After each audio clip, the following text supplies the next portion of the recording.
Hola, muy buenas tardes a todos y bienvenidos a este nuevo webinar de Narcis.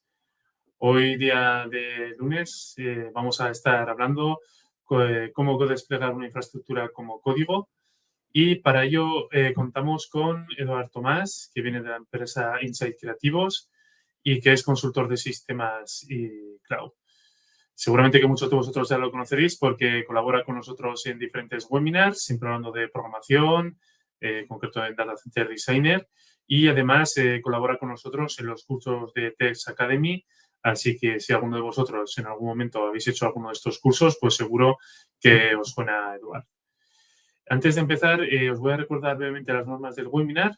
Como siempre, pues estáis todos conectados en modo escucha, pero podéis hacer todas las preguntas que queréis desde el menú de comentarios. Y recordaros que una vez finalizada la intervención de Eduard, pues le iremos pasando las preguntas para que os vaya contestando o podamos intercambiar un poco las impresiones que habéis tenido del webinar. La duración del webinar está estimada más o menos en 1 hora, aunque ya sabéis que siempre dejamos un plazo de tiempo para las preguntas extra. Y no os preocupéis si no podéis ver todo el webinar porque quedará grabada en nuestro sistema y se os enviará a través de correo electrónico. Pues sin más, vamos a dar por comienzo ya el webinar, así que muy buenas tardes, Eduard. Muchas gracias por estar con nosotros. Hola, muy buenas, Fran. Nada, gracias a vosotros por invitarme, como siempre. Para mí es un placer estar aquí, la verdad. Pues nos alegramos mucho de que estés de nuevo con nosotros, así que te voy a dar paso y nos vemos al final para la sección día de preguntas o cualquier gestión, pues ya sabes que estoy por aquí. Vale, perfecto, muchas gracias. Vale, bueno, pues hola, bienvenidos a todos a este webinar de IAC o Infraestructura como Código. El objetivo del webinar es simplemente dar un esbozo de lo que significa infraestructura como código, sus ventajas, sus aproximaciones, algunas herramientas y algunos puntos de vista. Se trata de un topic o de un tema relativamente complejo porque hay multitud de aproximaciones, multitud de herramientas y, en definitiva, pues cada una de esas herramientas por sí sola puede dar perfectamente para un curso, ¿no? Entonces, estamos hablando de un tema relativamente complejo. Lo que voy a intentar en este tiempo es intentar esbozar los puntos clave y un poquillo, pues, que entendáis qué ventajas nos aporta cuando usarlo y un poquillo, pues, distintas aproximaciones que tenemos al respecto, ¿no? De lo que vamos a hablar es de gestión de infraestructura en nuestros proyectos. ¿De acuerdo? Es decir, en general, ¿cómo solemos nosotros gestionar la infraestructura en nuestro día a día, en la mayoría de proyectos, ¿no? ¿Qué es lo que más ves? Pues bueno, generalmente gestionamos la infraestructura de esta manera o de esta o de esta o de esta o de la que sea. Es decir, básicamente la utilizamos los distintos proveedores de los distintos portales y entornos gráficos que nuestro proveedor de infraestructura, en este caso, fijaros que he puesto básicamente proveedores cloud, porque de lo que vamos a hablar tiene muchísimo sentido, sobre todo en cloud, que es en aquel mundo donde la infraestructura es dinámica, puede crecer, puede decrecer. ¿De acuerdo? Es mucho más complicado esas técnicas de IAC llevarlas a cabo en infraestructura estática, en infraestructuras on-prem. No digo que sea imposible porque al final pues tú puedes tener, digamos, máquinas virtuales, infraestructura virtual ejecutándose sobre infraestructura real, pero lo más habitual es aplicar esas técnicas en proyectos que se estén desarrollando en el cloud. Entonces, como digo, lo habitual ahí es utilizar el portal o la herramienta de configuración gráfica que traen cada uno de estos proveedores. Estas herramientas son sencillas, es decir, son muy interesantes porque de forma sencilla, sin necesidad de ser un experto en los recursos que se están aprovisionando y creando, pues básicamente uno puede empezar a crear infraestructura y empezar a hacer sus pruebas de una forma rápida. Entonces, esta sencillez es algo que hace que todos al principio tendamos a utilizar estos sistemas porque básicamente, pues al final tienen los típicos wizards, ¿no? De paso a paso, nos dan ayuda contextual cuando estamos creando un recurso, etcétera, etcétera. Como digo, son ideales, es ideal al empezar. Ya no solo al empezar tu andadura en el cloud, sino incluso cuando empiezas un proyecto, muchas veces pues estás realizando un conjunto de pruebas de concepto, de spikes, de pequeños prototipos y que a lo mejor para todos estos pasos previos a lo que va a ser la construcción final del proyecto, pues puede ser ideal, es ideal utilizar estos portales o estas herramientas gráficas para crear tu infraestructura, para, digamos, porque todavía no tienes ni una idea clara de cuán real, cuán final va a ser esa infraestructura que estás creando, simplemente estás experimentando, ¿no? Entonces, en estas etapas tempranas, la gestión manual de infraestructura utilizando estos portales, pues funciona muy bien. Problemas, porque claro, si estamos hablando de que hay una alternativa que sí hace, es que la gestión manual de infraestructura pues tiene sus problemas, ¿no? El problema principal es que no escala. ¿No escala qué significa? Pues que no escala significa que la velocidad de crear y gestionar la infraestructura, digamos que no es muy elevada y por lo tanto, si tienes que crear muchos entornos, vayámonos ya ahora a un proyecto donde puedes tener entornos de desarrollo, entornos de test, entornos de staging, entornos de QA, entornos de integración, entornos de pre, entornos de pro, entornos temporales para determinadas, etcétera, etcétera, tener que crear cada uno de estos entornos a base de clics en el portal directamente no escala, no es posible. Es fácil de cometer errores, claro. Es decir, es muy fácil que si yo, por ejemplo, tengo un entorno de desarrollo y digo, vale, de acuerdo, voy ahora a duplicar ese entorno, voy a crearlo otra vez y me cojo de nuevo el portal y empiezo a crear la posibilidad de que cometa un error y los dos entornos no sean iguales. Esto es relativamente sencillo de que nos ocurra. Y, por supuesto, es difícil de auditar y de securizar.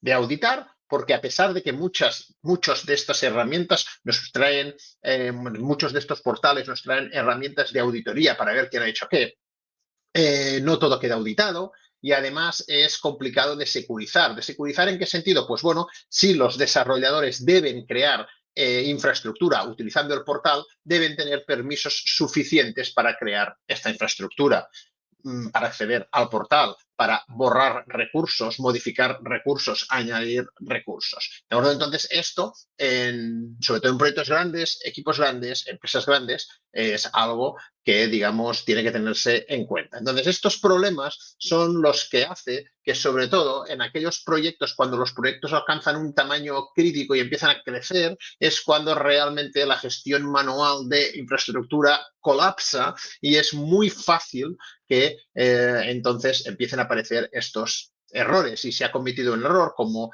muchas de las acciones no pueden quedar registradas, no sabemos cuándo se ha cometido este error y por lo tanto nos va a costar más tirar del hilo, etcétera, etcétera.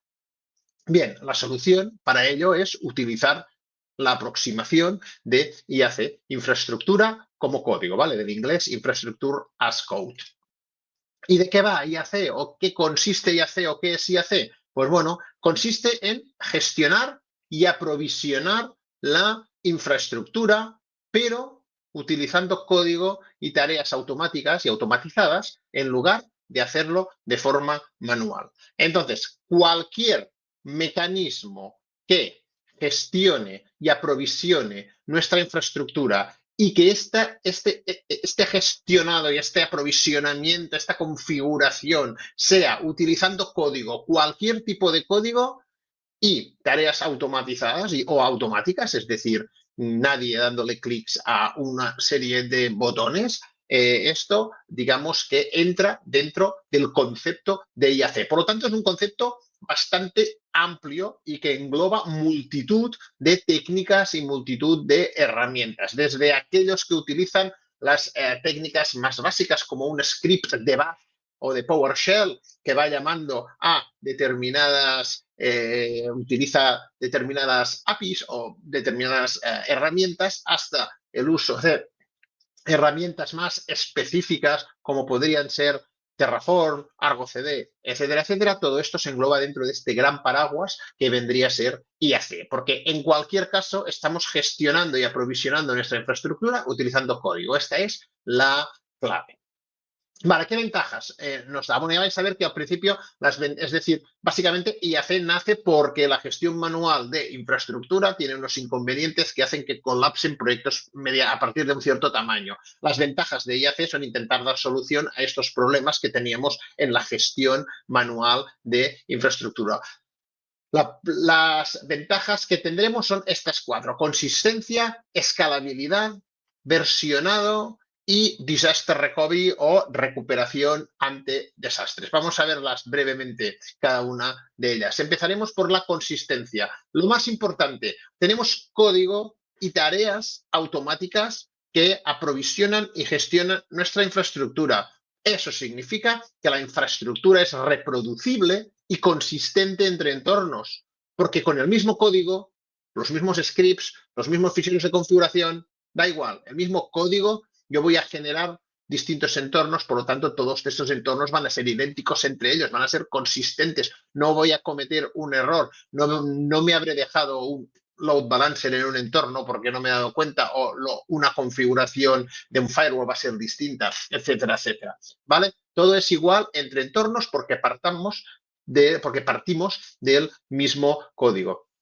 Se reduce lo que llamamos pues el configuration drift. El configuration drift es precisamente todos estos errores que cometemos en que dos entornos que deberían ser iguales no lo son porque hemos cometido algún error o algún cambio a la hora de crear el nuevo entorno. Y por lo tanto es fácil crear nuevos entornos replicando la infraestructura, y esto es súper importante porque ya nos abre la puerta a el hecho de poder crear lo que se llama muchas veces entornos efímeros, que esto se utiliza muchísimo en proyectos de cloud, es decir, entornos que se crean temporalmente para, pues por ejemplo, probar una nueva funcionalidad y desplegar, por lo tanto, en un entorno temporal, o bien solucionar un error o hacer pruebas aisladas, etcétera, etcétera. Pues entonces, utilizando si la infraestructura la tenemos como código, es relativamente sencillo crear nuevos entornos y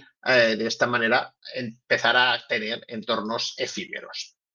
Sobre la escalabilidad, pues bueno, al ser código, al tenerlo todo como código, como scripts, como ya veremos otras herramientas, etcétera, etcétera, esto se puede ejecutar rápidamente y de forma sencilla. Por lo tanto, esto puede estar automatizado de forma que la infraestructura puede ir creciendo y la podemos ir modificando según la demanda que nosotros tengamos. ¿Vale? Esto evita, primero, por un lado, aprovisionamientos prematuros, es decir, no tengo que aprovisionar infraestructura de forma prematura, porque hacerlo cuando tocaría me lleva demasiado tiempo, es complejo, no puedo hacerlo, tengo muchos errores, que es lo que nos sucedería con un aprovisionamiento manual, utilizando el portal o la herramienta que sea, pero gracias a que esto lo tengo como código, voy a provisionar la infraestructura a medida que la voy necesitando. Y lo mismo, evito tener infraestructura sobreescalada, lo que es en el cloud al final se traduce en un ahorro de costes. ¿Vale? Es cierto que hay muchos sistemas de cloud que ya tienen el tema de autoescalado incorporado. Es decir, yo puedo hacer un autoscaling group en AWS de forma, por ejemplo, que en función de mi carga voy a tener más o menos máquinas. Y esta es una funcionalidad que viene incorporada en AWS, al igual que casi con la gran mayoría de clouds que vais a ver. Pero no toda la infraestructura tiene estas posibilidades de autoescalado. Hay muchas veces que la única manera de desescalar infraestructura es realmente eliminándola o modificándola y pasar a un taller o a una capa de infraestructura más pequeña. Y esto lo podemos hacer muy fácilmente si nuestra infraestructura la gestionamos como código. Súper importante, versionado. Es código. Por lo tanto, este código pasa a ser versionado por el sistema de gestión de código fuente. Estos cambios los realiza alguien que habrá hecho un commit o un push en el sistema de control de código fuente. Por lo tanto, cada cambio, primero, puede ser auditado, puesto que al final cada cambio se traduce en un diff o en una diferencia entre versiones de ficheros de código fuente. Puedo ver los dos scripts y ver qué está haciendo, qué modificaciones se han hecho sobre el script, qué recursos se han añadido, qué recursos se han modificado. Puedo verlo exactamente todo, por lo tanto, se pueden auditar esos cambios y se pueden verificar. Es decir, la infraestructura, del mismo modo que muchos equipos realizan lo que se llama un code review, que es que los distintos miembros del equipo se juntan y verifican que el código realmente parece correcto, podemos hacer también code reviews de infraestructura y verificar que la infraestructura que estamos adaptando, provisionando, realmente cumple con las necesidades que vamos a tener. Y sobre Disaster Recovery. Sobre Disaster Recovery es interesante porque una de las cosas vitales que necesitamos tener cuando estamos en infraestructura, ya sea en on-prem o en cloud, pero en cloud mucho, es estar preparados ante una caída o lo que llaman un outage, ¿no? Es decir, ante el hecho de que por cualquier motivo, a lo mejor nosotros tenemos desplegada nuestra infraestructura en una región y por cualquier motivo esta región se cae. Y esta caída puede durar pues del orden de horas o dependiendo del problema que tenga el proveedor de cloud. Entonces, la pregunta es, ¿de acuerdo? Nosotros cuando esto ocurre, evidentemente nuestro sistema se cae. No estoy suponiendo ahora un sistema 24/7. Si tenemos un sistema con alta disponibilidad 24/7, necesitamos utilizar otras técnicas, tener infraestructura duplicada, pero vamos a suponer que tenemos un problema y tenemos que redesplegar nuestro sistema en otra región de nuestro proveedor. Si nuestra infraestructura la hemos creado como código, entonces es más sencillo el recrear rápidamente esta infraestructura en otra región. De hecho, si no tenemos un mecanismo automatizado para crear nuestra infraestructura, literalmente no vamos a poder hacerlo. Nadie se va a poner con el sistema caído en el portal, empezar a dar clics en la herramienta gráfica para crear infraestructura. Dicho esto, hay que ser realistas, un disaster recovery no solo incluye temas de infraestructura, incluye también temas de datos.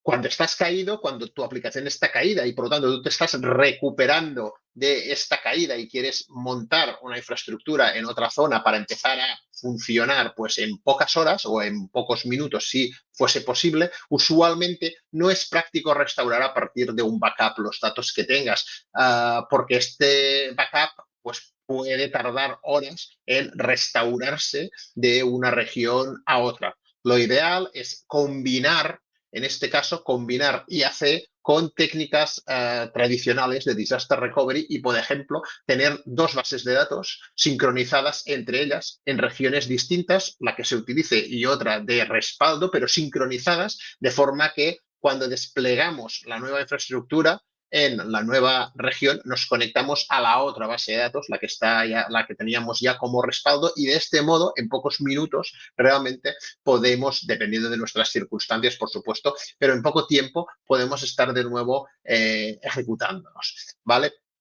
Mientras que, por otro lado, si tenemos que restaurar de un backup, podemos estar hablando de backups que pueden ser gigas de información y que no es práctico realmente restaurarlos en poco tiempo.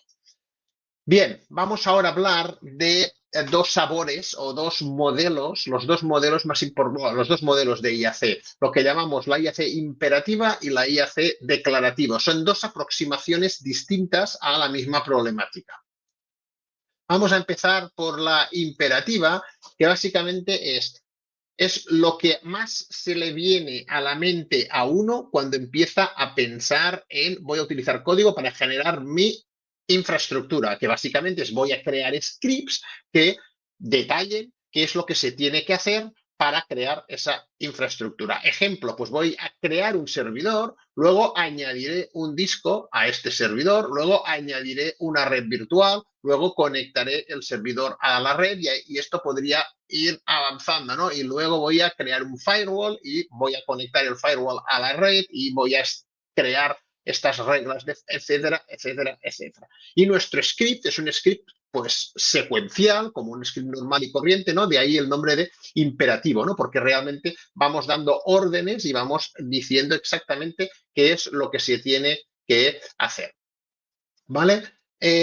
Como digo, puede tomar esta forma de esta imagen, es decir, algo tan sencillo como un script de bash, por ejemplo, como podría ser este caso, que utilizase herramientas de CLI, ¿vale? Pues, por ejemplo, en este caso, llamadas IONOSCTL, que es una herramienta de línea de comandos que nos permite gestionar toda nuestra infraestructura que tengamos en Data Center Designer, ¿vale? Generalmente, cada proveedor de cloud te ofrece, digamos, herramientas de este estilo. A veces no son herramientas, bueno, todos te ofrecen herramientas de líneas de comandos, ¿vale? Todos, todos, todos. Por debajo, lo que hay, por debajo de estas herramientas de líneas de comandos, lo que hay es una API HTTP que proporcionan todos los proveedores de cloud. Cada proveedor de cloud la suya, evidentemente. Pero a lo que quiero decir es que siempre tenemos generalmente una API HTTP, ¿vale? En el caso de Data Center Designer es Cloud API, por ejemplo,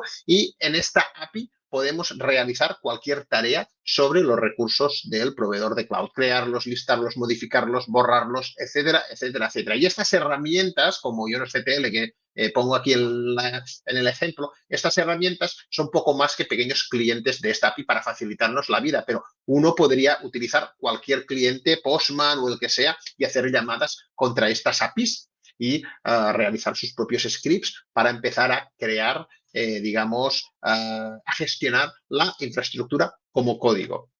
Existen herramientas ya especializadas en IAC imperativo como Chef, que básicamente lo que te hacen es, pues te agregan evidentemente su propio modelo, de su propia forma de trabajar y que por lo general pues intentan abstraerte un poco más del cloud que tengas detrás, o un poco la idea es, bueno, en determinados entornos utilizar una sola herramienta en lugar de conocer varias herramientas distintas, ¿vale? Y esto sería un poco lo que sería IAC imperativa. Scripts que, ya os digo, o bien podríamos utilizar Chef o bien otras herramientas o scripts de bash, lo que sea, pero donde está muy claro qué es lo que nosotros hacemos, porque básicamente decimos, oye, como dice aquí, ¿no? Pues primero lo que hace es un data center create, ¿vale? Pues crear un centro de datos. Luego crea un servidor y lo asigna al data center que ha creado, y etcétera, etcétera. Luego, pues seguiría, pues crearía una red o crearía un firewall, asignaría el firewall unas reglas, etcétera, etcétera, pero todo con llamadas a esta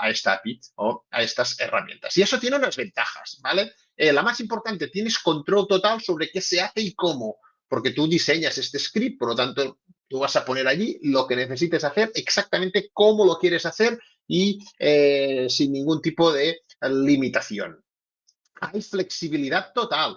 Se puede utilizar cualquier lenguaje de desarrollo. Aquí he metido un ejemplo con Bash, pero al final, como os digo, por norma general, todos los proveedores de cloud tienen una API HTTP. Entonces, tú esta API HTTP la puedes llamar con cualquier lenguaje. Que no te sientes cómodo con Bash y te sientes cómodo con Python, pues puedes hacer los scripts con Python. ¿Que prefieres hacer los scripts con JavaScript o con cualquier otro lenguaje? Pues los puedes hacer, ¿vale? Porque en la gran mayoría de casos esto se traduce muchas veces en hacer distintas llamadas a una API HTTP. Por lo tanto, flexibilidad total. Y es ideal para realizar pequeños cambios. ¿Vale? Muchas veces la infraestructura no es estática, esto es obvio. A medida que mi proyecto va evolucionando, lo hace la infraestructura asociada también. Y muchas veces estos cambios son muchos pequeñitos cambios, ¿vale? Que a lo largo del tiempo, pues, definen cómo es la infraestructura actual. Pero muchas veces para realizar pequeños cambios son pequeños scripts de 2, 3, 4, 5 líneas sencillos, y que aplicarlos es un momentito y que por lo tanto pues es ideal para estos escenarios. ¿Vale? Pero también tiene sus retos, no viene libre de desventajas o de problemas, ¿no? ¿Cuáles son? Primero, la gestión de errores es compleja, es decir, hay que asegurarse mucho, es decir, muchas veces si el primer paso del script falla, pues entonces automáticamente todo el resto del script empieza a fallar también, y hay que gestionar eso. Es una gestión de errores que no puede ser sencilla, ¿no? Requiere un conocimiento amplio, requiere conocimiento amplio del lenguaje de script, es decir, si usas Bash, usas Python, usas lo que sea, ¿vale? Pero muchas veces, en muchas empresas, las personas que pueden saber bastante de la API de cloud o de infraestructura no son personas muy cercanas a desarrollo y a lo mejor no pueden tener un conocimiento amplio de lenguajes de desarrollo, ¿vale? Y por lo tanto, el hecho de utilizar un lenguaje de desarrollo para realizar estos scripts es algo que en no todos los equipos, no todas las empresas se puede encontrar.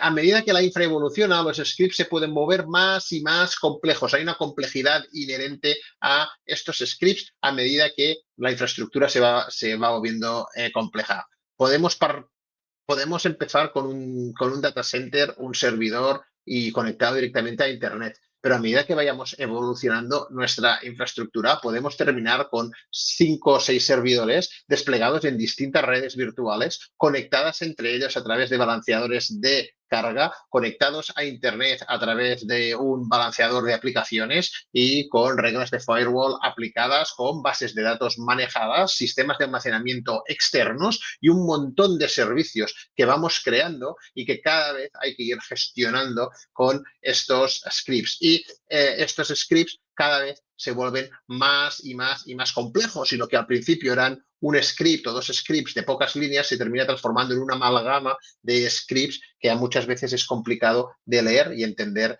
qué es lo que hace. Y el punto 4, es muy complicado asegurarse, o es muy complejo, asegurarse de que los scripts son idempotentes. Es decir, la idempotencia significa que si yo aplico el script a una infraestructura que ya está en la última versión, este script no hace nada, porque la infraestructura ya la tengo a la última versión. Entonces ya podéis ver que el script, por ejemplo, voy a ir para atrás un momentito, el script este que teníamos aquí, esto no es idempotente, porque si yo lo ejecuto 2 veces, pues probablemente la segunda vez en este caso, pues me daría error, ¿vale? Si utilizo los mismos parámetros, porque el data center ya existiría. Y el script me daría un error que, pues bueno, haría saltar los pipelines de CI/CD, etcétera, etcétera, ¿vale? Si además por cualquier motivo utilizara nombres distintos, pues terminaría con 2 centros de datos, ¿no? Es decir, es un script que no es idempotente. ¿Por qué? ¿Qué es lo que debería hacer este script para ser idempotente?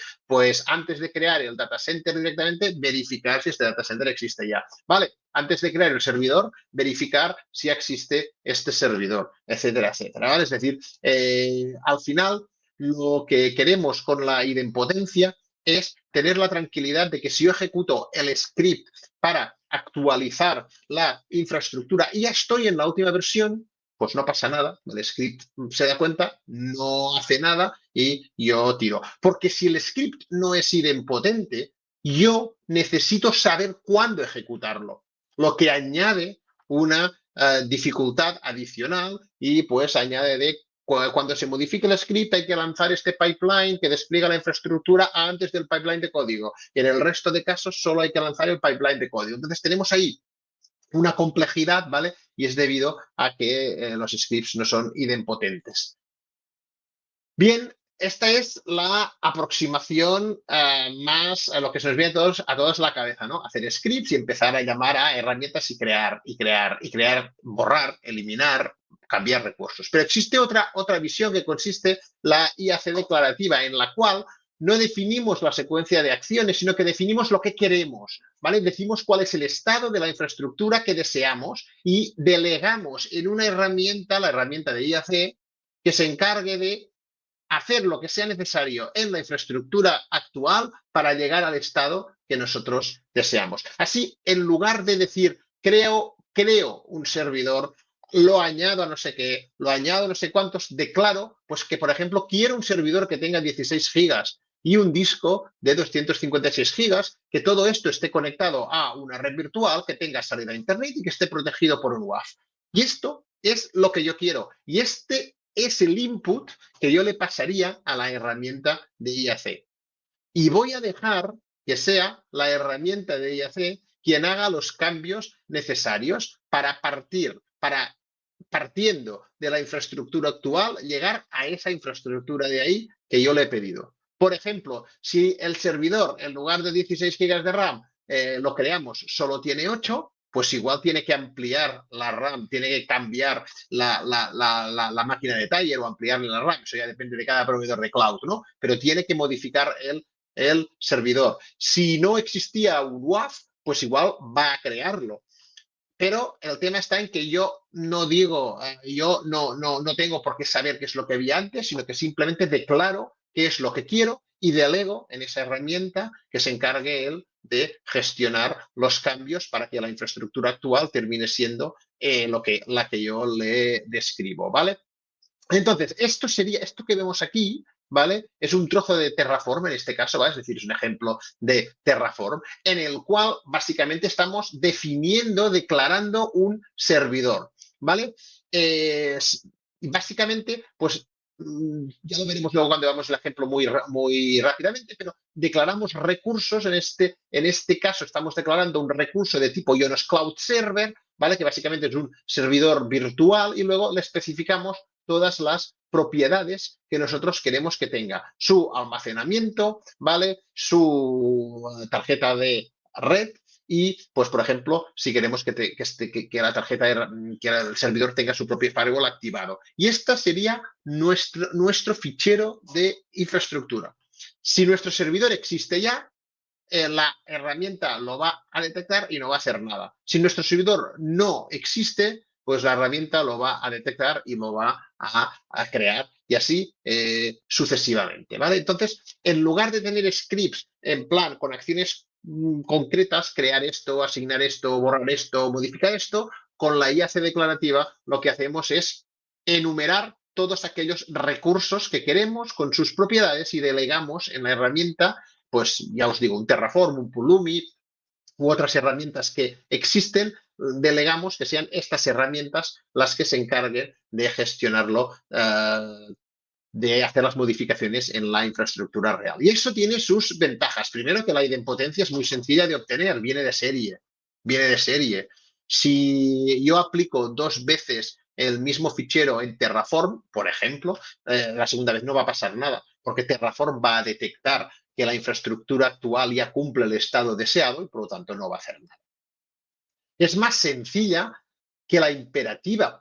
Es más sencilla porque declarar lo que quiero es mucho más sencillo que pensar cómo llegar hasta allí. O sea, en lugar de tener que pensar, tengo que crear un servidor, tengo que crear no sé qué, tengo que tener... No, simplemente, oye, quiero esto, ¿vale? Es como la carta a los reyes, es el listado de la infraestructura que quieres y dejas que sea la herramienta la que lo gestione. Es más escalable que la IAC imperativa. Escalable en el sentido de que al ser más sencillo declarar estos recursos, es más fácil declarar y hacer pequeñas modificaciones para gestionar entornos que son muy parecidos pero tienen ligeras variaciones.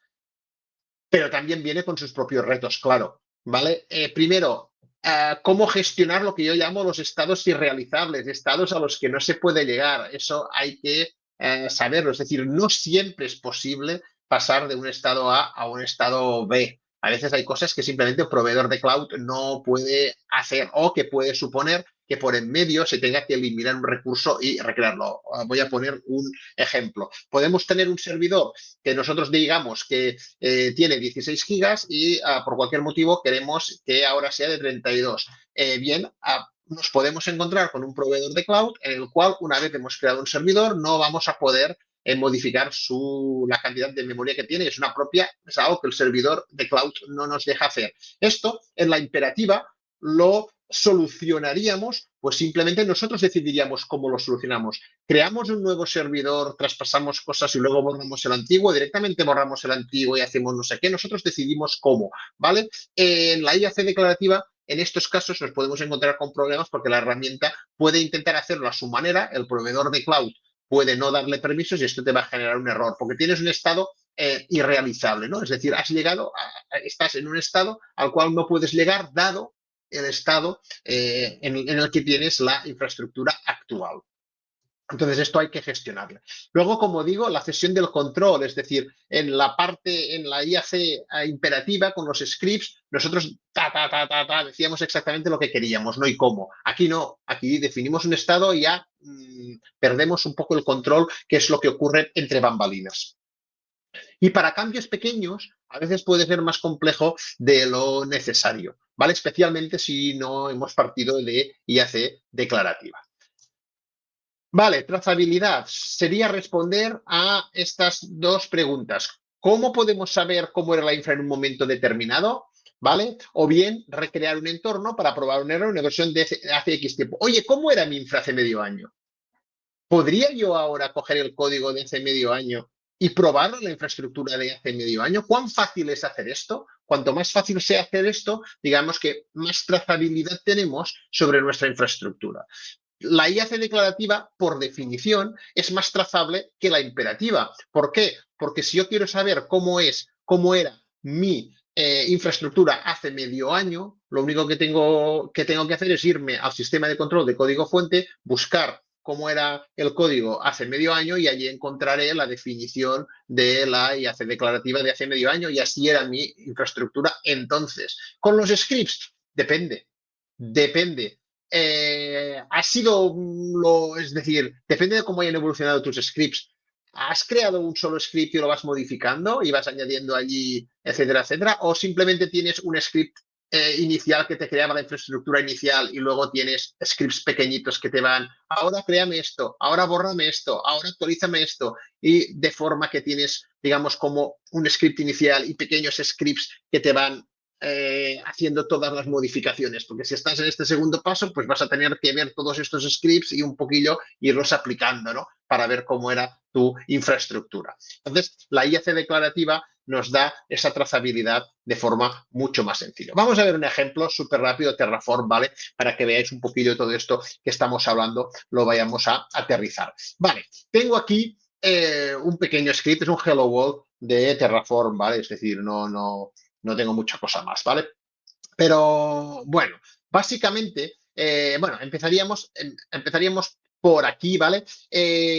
Bueno, básicamente tampoco se trata de dar un curso Terraform, pero Terraform tiene su propio lenguaje, al que llamamos HCL, ¿vale? ¿Ok?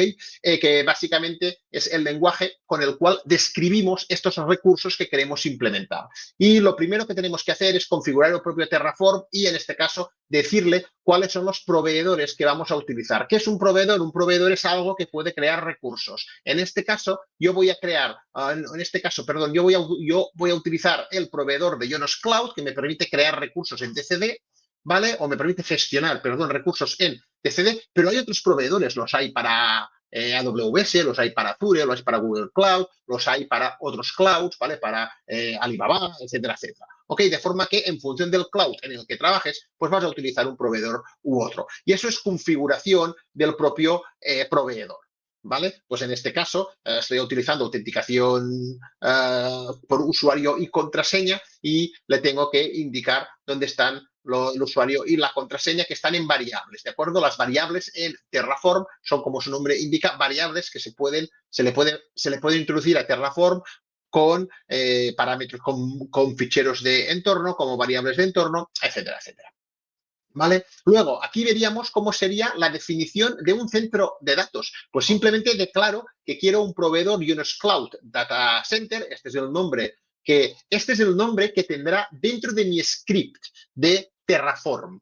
Eso es como si yo declarase un objeto de tipo Yonos Cloud Data Center y lo llamo DemoTF. Y el nombre de DemoTF es el nombre que voy a utilizar dentro del script, ahora lo veremos, para referirme a este centro de datos. No es el nombre que va a tener en DCD. En DCD va a tener este nombre. Estas son las propiedades que le paso a este objeto. Y luego, aquí en Server, lo que hago es crear un conjunto de recursos. Fijaros que tenemos hasta uno, de hecho dos, 3 recursos, ¿vale? Que me permiten configurar un servidor. Vamos a verlos brevemente. El primer recurso es una red, una LAN. Y fijaros que uno de los parámetros que me pide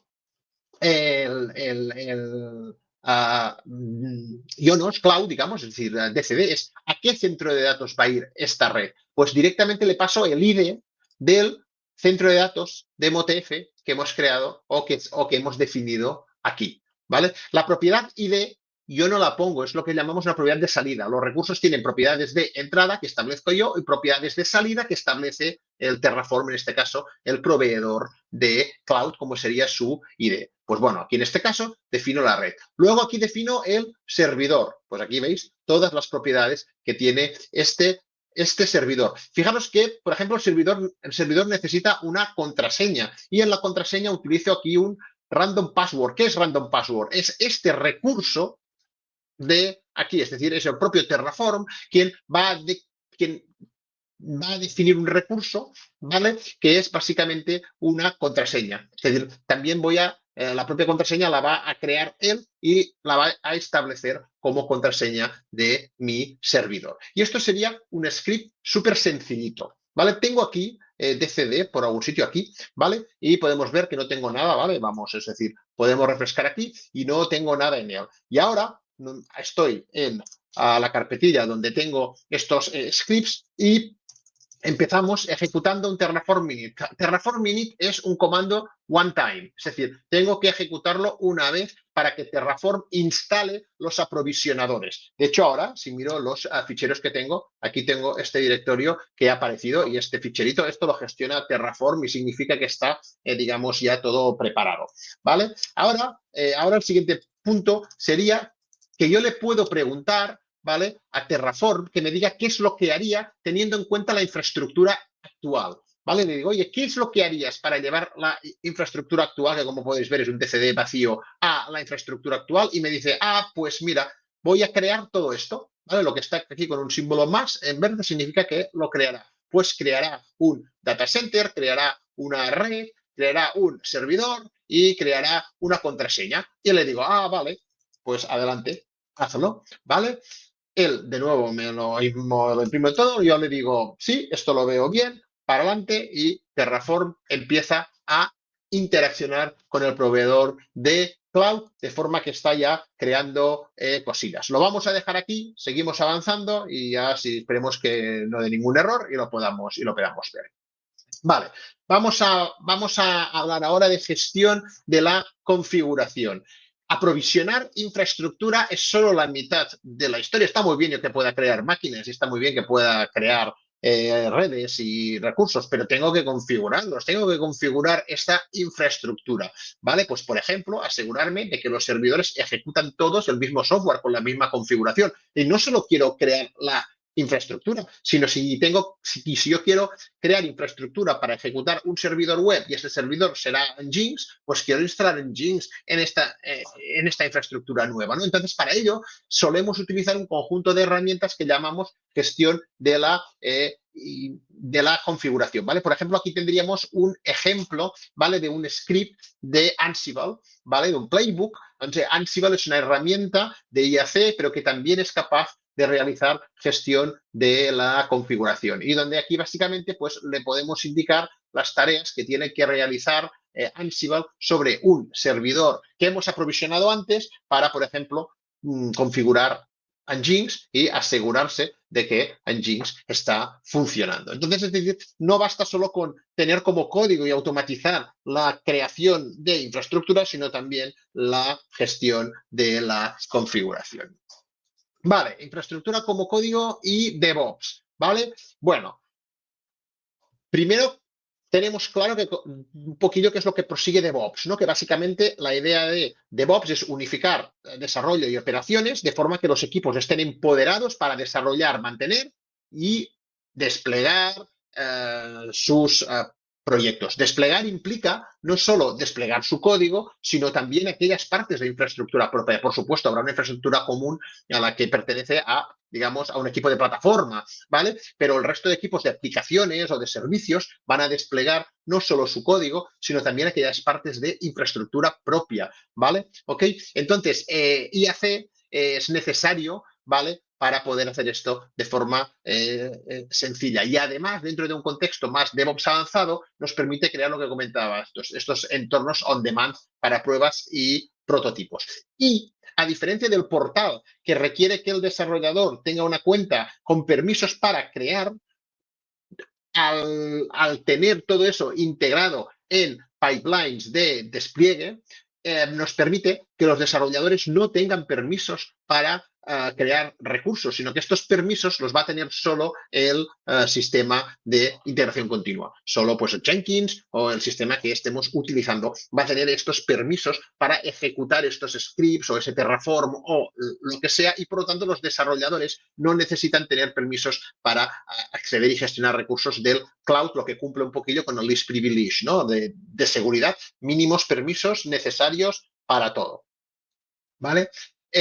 Unas palabras sobre GitOps, porque también encaja ahí, ¿vale? GitOps, ¿qué es GitOps? GitOps es como una subcultura de DevOps, por decirlo de algún modo, como una extensión, como una visión de DevOps, en el cual ya, como su nombre indica, nos centramos en Git como sistema de control de código fuente y utilizamos el flujo de Git y Git como la fuente de verdad de nuestro proyecto. Por lo tanto, la forma de desplegar infraestructura debe ser, infraestructura y código es básicamente simplemente un nuevo commit en Git. Y moverme entre ramas o moverme en el histórico, ir para atrás en el histórico de Git, debería adaptar la infraestructura automáticamente. Los rollbacks en GitOps son mucho más sencillos que utilizando herramientas DevOps clásicas. Una herramienta DevOps clásicas podría ser, pues, por ejemplo, un Jenkins, en el cual nosotros tenemos nuestro pipeline de despliegue. Cada vez que se hace push en Git, se ejecuta este código, este código, este código, este código, este código,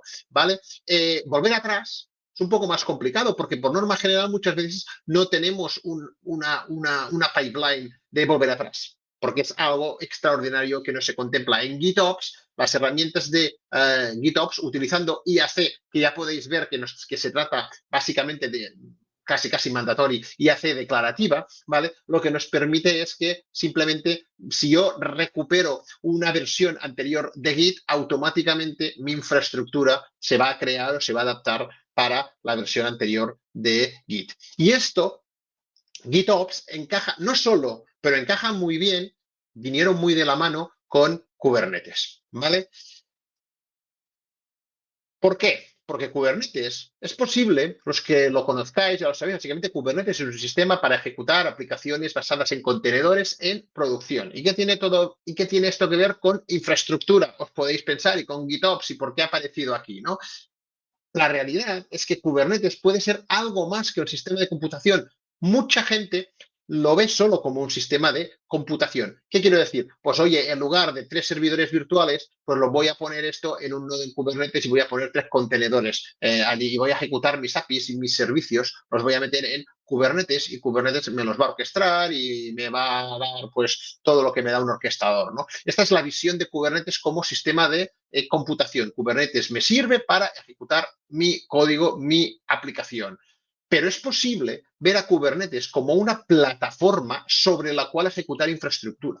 Hoy en día, las bases de datos se pueden desplegar y ejecutar como contenedor. Hoy en día, los sistemas de mensajería se pueden ejecutar y desplegar como contenedor. Y así con muchísimos sistemas de caché se pueden ejecutar y desplegar como un contenedor. Y así mucha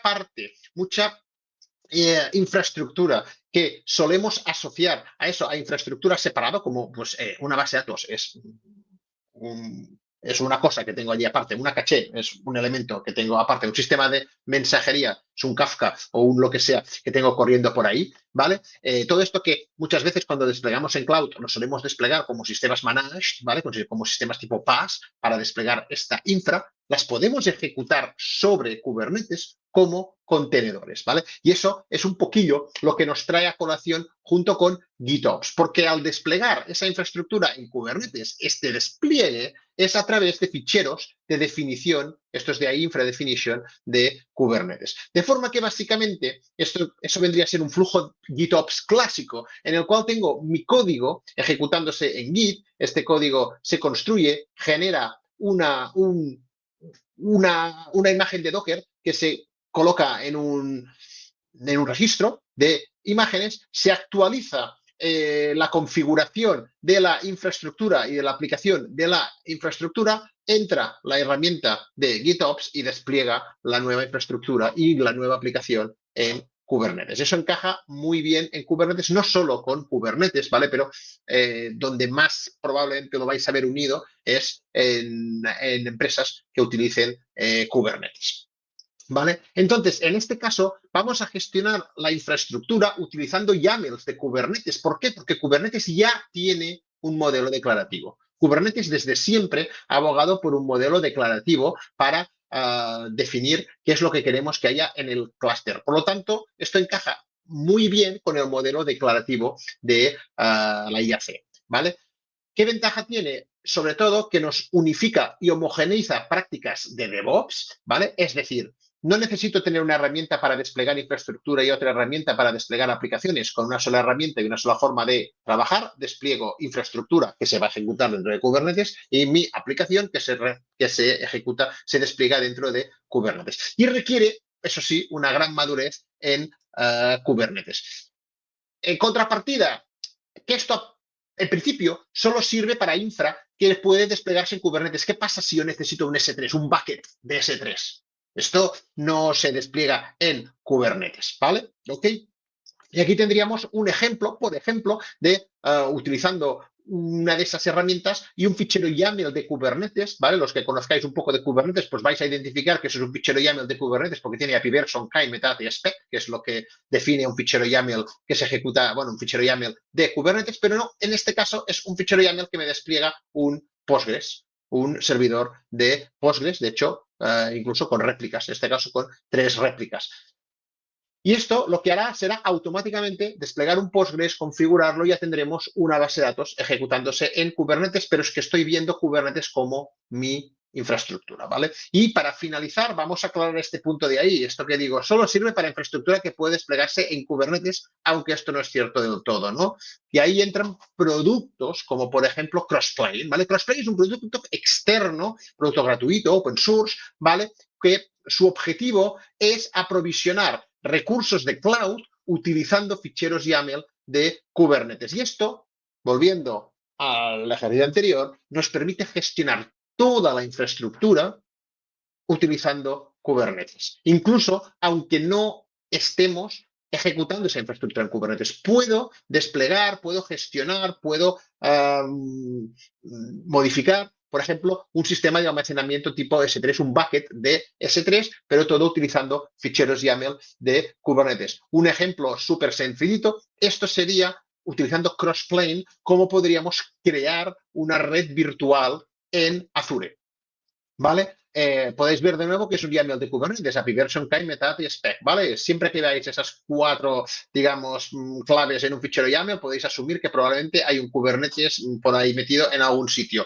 Pues si yo tengo Crossplane correctamente configurado, instalado, evidentemente, y demás, y despliego este fichero YAML en Kubernetes, automáticamente se me va a aprovisionar, si es que no existe, una red virtual utilizando este espacio de red en esta ubicación, en este grupo de recursos. Y esto aplicaría a un backend de S3 o a cualquier otro recurso PaaS que me ofrezca el cloud. Lo cual entra un poquillo con la comparación con Terraform, ¿no? O sea, al final, Crossplane, Terraform, ¿qué es lo que hago ahí? Bueno, en principio, simplemente ya para finalizar, en Terraform, cambios en la infra requieren, comillas, lanzar manualmente Terraform utilizando los ficheros HCL modificados. Esto al final, evidentemente, uno lo automatiza con pipelines de CI/CD, ¿vale? Crossplane no, porque Crossplane vive de la idea de GitOps, de forma que cuando yo hago el commit al nuevo fichero YAML, automáticamente Kubernetes va a actualizar la infraestructura. Incluso, eso es posible, no recomendable, pero posible, incluso aunque modificase el fichero YAML directamente en Kubernetes, automáticamente esto me cambiaría mi infraestructura asociada. Por otra parte, evidentemente, Crossplane requiere utilizar Kubernetes. Terraform no. Terraform es agnóstico a la tecnología que queramos utilizar a la hora de desplegar nuestra infra. Crossplane es una opción probablemente para equipos maduros que ya usen Kubernetes. Para el resto de equipos, si no usas Kubernetes o estás en una adopción todavía temprana y no muy madura, pues probablemente Crossplane te va a dar más problemas que soluciones y Terraform sea la forma a cómo lanzar. ¿Vale? Y antes de finalizar y dar paso a preguntas, si hay alguna, veamos si esto ha terminado, ¿vale? Podemos ver cómo efectivamente me dice que ha añadido 4 recursos y si me voy aquí a mi DCD y refrescamos, pues ahora me aparece ya por aquí el demo Terraform, que lo podemos abrir y efectivamente vemos pues la configuración que yo le había indicado a mi servidor, ¿vale? Es decir, exactamente todo lo que yo le he dicho a Terraform. Si yo ahora con esa infraestructura le indicase a Terraform, oye, ¿qué es lo que vas a hacer ahora? Pues Terraform va a detectar que mi infraestructura ya está en el estado final y me dirá que no hay que hacer nada. Me dice, mira, pues tu infraestructura ya es actual y no tengo que hacer nada. ¿Cuál es lo bueno de esto? Que yo no tengo que saber si se ha modificado o no la infraestructura para saber si tengo que lanzar el script o no, porque si lo lanzo 2 veces me da un error. No, yo simplemente cada vez en mi pipeline puedo directamente ejecutar un Terraform Apply, porque Terraform Apply es completamente idempotente. Yo puedo venir aquí y decirle, oye, aplica los nuevos cambios, y me dice, no hago nada, porque tu infraestructura ya es la que toca. Entonces, esa idempotencia que comentaba la tenemos de serie, lo que me simplifica muchísimo toda la gestión de pipelines de CI/CD. Y ahora sí, ahora ya, muchas gracias y no sé si hay alguna duda, un comentario. O demás, sé que han sido muchos topics, así un poco acelerado, pero quería dar una visión un poco completa de IAC, qué es IAC y cómo se puede utilizar. Pues muchísimas gracias, Eduardo. La verdad es que ha sido súper completa la exposición que nos has hecho y imagino que los oyentes o las personas que lo están viendo actualmente tendrán que asumir un poco toda la información para poder pasarte preguntas. Antes de que podamos recogerlas, creo que hay alguna. Como siempre, os voy a pasar un par de enlaces respecto a lo que serían las reseñas que podéis dejarnos. Ya sabéis que aquí pues, podemos obtener información vuestra directamente sobre los temas que os gustan para programar pues, el calendario de webinars para 2025 y sobre todo pues, para conocer un poco mejor cuáles son aquellos temas pues, que más os importan en este aspecto y que quizás pues, consideréis que deberíamos de tratar el próximo año. También os dejo la programación de los webinars. Hoy ha sido el webinar el lunes, no habrá este jueves, pero para la próxima semana sí que tendremos, vamos a tener dos, sobre Microsoft Power BI y sobre el nuevo hosting de WordPress de Arsis, en el que vamos a enseñar todas las funcionalidades día. Por tanto, si estáis interesados, os podéis apuntar en el enlace que aquí os he dejado y así también pues, podréis ver o apuntaros en los próximos. Y por último, como Eduard colabora con nosotros pues en los cursos de Arsis, os voy a dejar cuál es el enlace donde podéis ver los cursos que hacemos, apuntaros y así pues podéis conocer más sobre nuestros servicios, sobre programación, sobre WordPress o sobre cualquier otro tema que tenemos ahí almacenado. Pues ahora sí, voy a pasar la primera que tenemos de Daniel, que nos comenta, me gustaría empezar a jugar con Ansible en un entorno muy sencillo en mi oficina en casa. ¿Qué recursos recomiendas para comenzar a aprender de forma autodidacta pero sólida? Complicado. La verdad es que no sabría qué decir, sinceramente. Puedo decir un poco de lo que hago yo. Yo, por ejemplo, Ansible concretamente, yo no soy un experto en Ansible, es decir, no es una herramienta que yo personalmente haya utilizado mucho. Yo tengo como la sensación, puede ser falso, eso puede ser personal, ¿eh? Pero tengo como la sensación de que la gente que ha entrado en DevOps viniendo de más de SysOps clásicos tira mucho por Ansible, que se utilizaba hace muchos años en SysOps más clásicos, mientras que los que nos hemos aproximado a DevOps desde el otro lado, desde desarrollo, hemos terminado más en Terraform y similares, ¿vale? Pero bueno, esto ya digo que es una especie de percepción personal que tengo, pero si sustituyes Ansible por cualquiera de las tecnologías que he aprendido yo, personalmente, lo que yo creo que funciona súper bien es buscar un buen libro. O sea, yo creo que los libros son imprescindibles. Buscar un libro bueno sobre el topic. ¿Por qué? Porque los libros a mí me ayudan mucho menos personalmente a romper el hielo. ¿Va? Es decir, es un primer paso para romper el hielo y que te cuenten los 2 o 3 puntos importantes que si no cuestan. Y luego, a partir de ahí, yo sí ya tiraría más de blogs, de ayudas, de posts y de hacer pruebas en casa. Pero para mí, yo personalmente, siempre que me enfrento a una nueva tecnología, a un producto nuevo, a algo del cual no sé nada, el problema de utilizar información de Internet es que hay muchos blogs y demás, pero no sabes cuán actualizados están y cuán correctos son, porque el propio producto puede haber ido evolucionando o lo que sea. Entonces yo personalmente siempre buscar un buen libro, que es más fácil saber si está más o menos actualizado, pues a mí personalmente siempre me ha ayudado mucho. Y ya luego, a partir de ahí, pues recursos que se encuentren ya en Internet. Pues también anótatelo de cara a poder un poco consolidar esa información o aprender en esta gestión. Y si coincides con nosotros en otro webinar, pues nos cuentas en este caso, a ver qué tal te ha ido. Nos comenta que vale, perfecto, buscar libros entonces. Uno de los creadores de Ansible publica muchas cosas en Leanpub, así que voy a por ello, está decidido. Gracias, Eduardo. Pues gracias a ti, Daniel, por la pregunta. Ahora mismo no tenemos ninguna otra pregunta. Os animo a que, pues ya que hemos terminado pronto, si queréis pasar alguna respuesta, siempre que Eduard tenga tiempo, pues la podemos responder aquí en directo. Y si no, pues daríamos paso a la finalización del webinar. No sé si, Eduard, nos quieres dejar alguna nota más antes pues, de que venga otra pregunta o ya para finalizar el webinar. No, por mi parte, ya digo, por mi parte eso, que le echéis un vistazo a, probablemente en IAC declarativa la herramienta que más se utiliza es Terraform, ¿vale? Que es probablemente la que utiliza casi todo el mundo.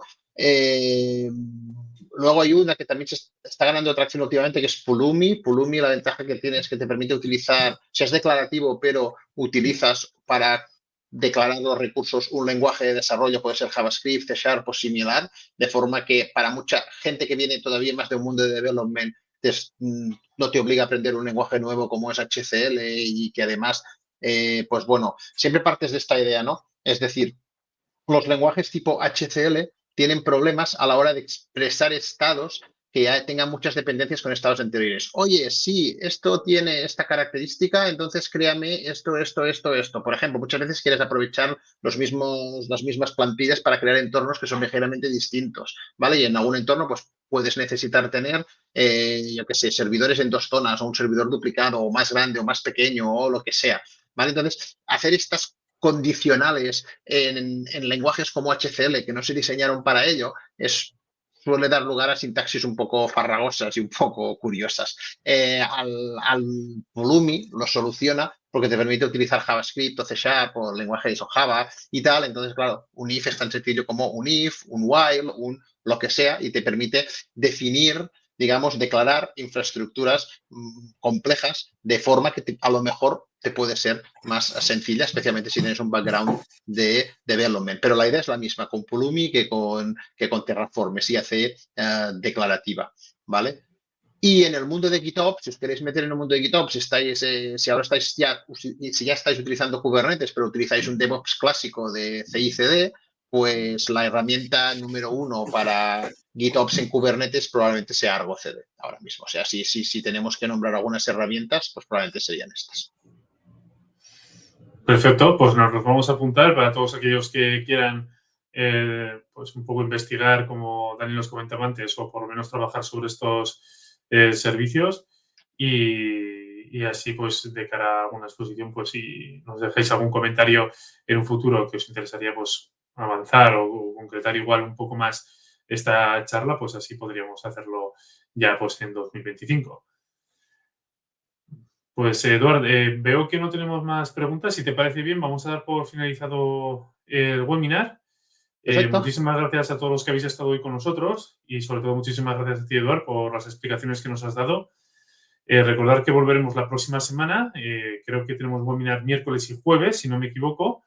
Pero en el enlace donde os he pasado antes un poco la programación de los webinars podréis verlos y podréis apuntaros. Así que, pues nada, muchísimas gracias a todos por asistir y muchísimas gracias a ti, Eduard, por estar con nosotros.